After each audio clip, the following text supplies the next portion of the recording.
Uma coisa que foi crucial para a derrota dos Shinigamis na primeira batalha contra os Quincy's foram os capitães terem as suas bancais roubadas. A gente viu isso acontecer com 4 dos capitães Shinigamis, sendo um deles um dos mais poderosos, que foi o capitão Kuchiki Byakuya, que fez com que ele fosse completamente derrotado em seguida. Mas é claro que existiria uma forma dos Shinigamis recuperarem as suas bancais, e é sobre isso que a gente vai comentar no vídeo de hoje, como os Shinigamis recuperaram as suas bancais e mais, o real motivo pelo qual o Ichigo não teve a sua bancai roubada pelos Quincy's, que a princípio a gente pensava que seria pela sua natureza como Quincy, que a gente descobre nesse primeiro arco da saga final, mas depois a gente descobriu pelas palavras do próprio autor que foi, na verdade, por um outro motivo. Antes da gente começar, então, lembrando que aqui no canal você encontra uma playlist dedicada exclusivamente ao universo de Bleach,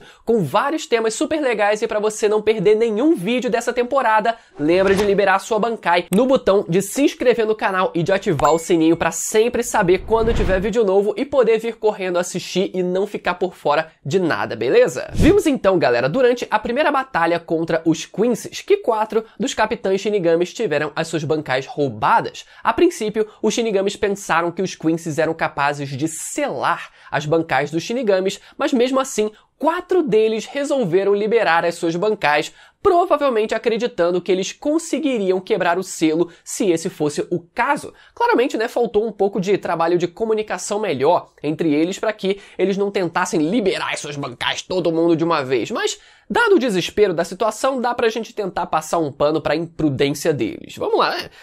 Supera, galera. Então, tivemos o Sternritter BG9 roubando a bancai da Suifeng, o Sternritter Kudang roubando a bancai do Toshiro Hitsugaya, a Sternritter Bambieta Besturbine, a fada sensata, 0 defeitos ela inclusive, roubando a bancai do Sajin Komamura, e por último o Sternritter Asnot, com aquela aparência medonha, roubando a bancai do Byakuya. E os Quincy's fizeram isso usando uma espécie de medalhão muito roubado por sinal, mas que felizmente veio com algumas fraquezas, que foram exploradas pelos próprios Shinigamis durante a próxima batalha. A gente viu que o medalhão parece não funcionar em todos os casos, como quando o poder do Shinigami é muito mais forte que o do Quincy tentando usar o medalhão. Não só isso, mas o aparente limite mínimo de distância, que parece ser uma exigência para que a bancai possa ser roubada, e o ato de quebrar o medalhão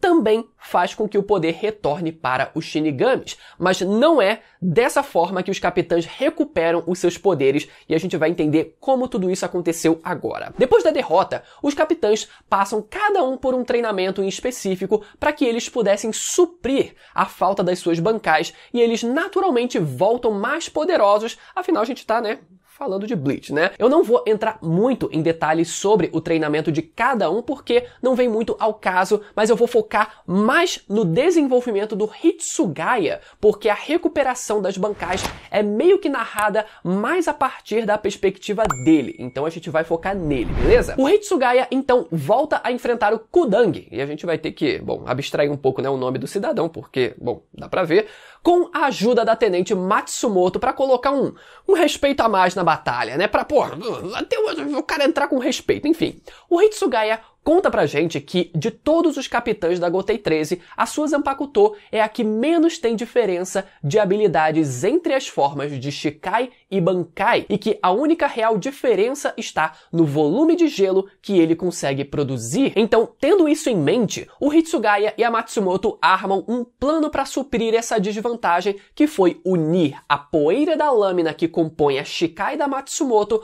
com o gelo do Hitsugaya, aumentando dessa forma o volume do gelo. Depois, a Matsumoto pode retornar a poeira da própria Shikai, deixando o gelo com um aspecto mais poroso. Dessa forma, eles vão tentando lidar com a situação, mas o Kudang usa a bancai do Hitsugaya e permanece na vantagem, pelo menos até a gente descobrir o plano do homem Kisuke Urahara. Kisuko Urahara para recuperar a Bankai de todos os capitães. Urahara explica então que, depois que soube do ocorrido, decidiu permanecer no Huecomundo, porque naquele lugar existia uma dica valiosa para solucionar esse problema. Ele contextualiza dizendo que a ressurreição dos Arrancar é, em essência, igual à Bankai dos Shinigamis, onde o poder das suas almas fica selado na forma de uma espada e, através da ressurreição, o poder é liberado por completo. Então, seria natural imaginar que o amuleto dos Quincy's, capazes de roubar as Bankais dos capitães,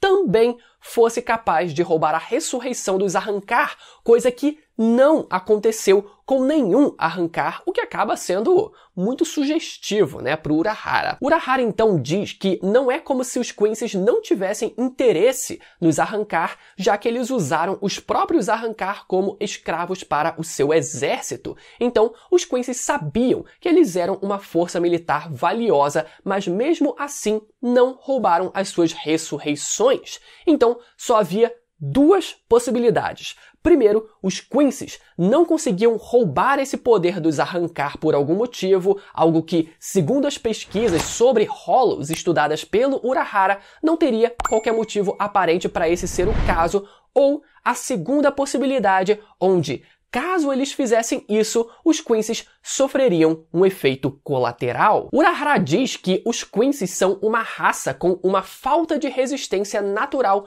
quanto ao poder de um Hollow. Qualquer mínima parte de um Hollow age como um veneno no corpo de um Quincy. Se o corpo de um Quincy for envenenado por algo que contenha propriedades de Hollow, isso vai resultar na sua morte, onde até o processo de Hollowificação que os Shinigamis podem passar não é uma opção para um Quincy, e por isso os Quincy's almejam tanto que os Hollows sejam extintos. Isso significa que, se for injetado uma pequena quantidade de energia de um Hollow na alma de um Shinigami, causando assim com que a Bankai passe por um processo temporário de Hollowificação, mesmo que por um breve momento, essa Bankai irá se tornar um veneno para qualquer Quincy. E podemos ver então o resultado disso com Urahara tendo inserido propriedades de um Hollow numa pílula que nem sequer precisava ser ingerida, apenas encostada pelos capitães, que elas já seriam absorvidas pelas almas dos Shinigamis. E quando a pílula começa a fazer efeito, podemos ver a Bankai do Hitsugaya no corpo do Kangdu se quebrando e ainda por cima jorrando sangue do pedaço de gelo quebrado, né? Bizarro isso.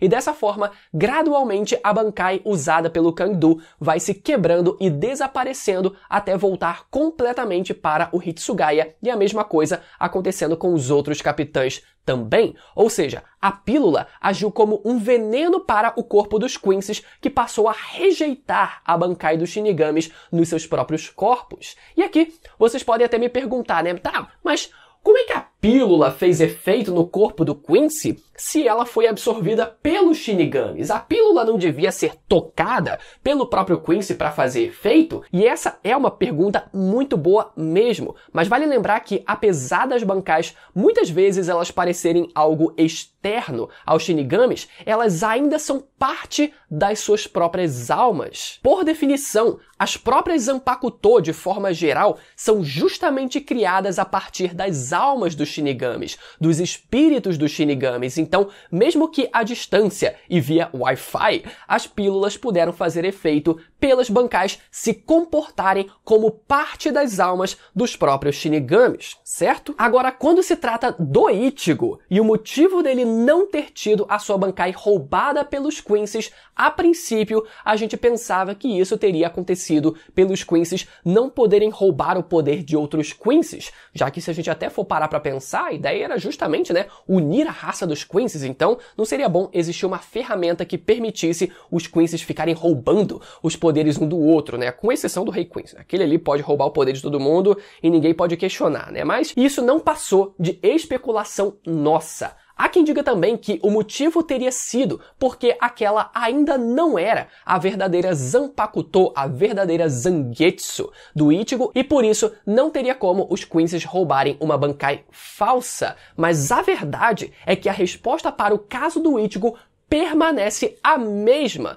dos outros capitães Shinigamis, e isso o próprio Tite Kubo, o autor do mangá, confirmou no seu fórum Club Outside, quando o leitor pergunta se o motivo para o Ichigo não ter tido a sua Bankai roubada teria sido pela mistura com os poderes Hollow que existe no seu corpo, e o autor simplesmente responde que sim. Então, galera, por mais que a gente tenha especulado alguns motivos, até os próprios personagens tenham especulado alguns motivos, como o próprio Yamamoto tendo especulado o motivo pelo qual a Bankai do Ichigo não teria sido roubada, a resposta oficial que a gente tem é essa, e que é basicamente a mesma. Mas essa é uma dúvida que eu tenho certeza que muita gente teve durante a leitura ou durante o anime, então eu queria trazer esse vídeo aqui com essa temática, tirando mais uma dúvida de vocês. Pra quem ficou até o final do vídeo, eu tenho certeza que você curtiu, então não esquece mais uma vez de conferir a sua inscrição no canal e de ativar o sininho. E agora você pode conferir os últimos vídeos sobre o universo de Bleach que foram lançados aqui no canal, que vão aparecer na tela agora pra você poder ir lá conferir, galera. Só tema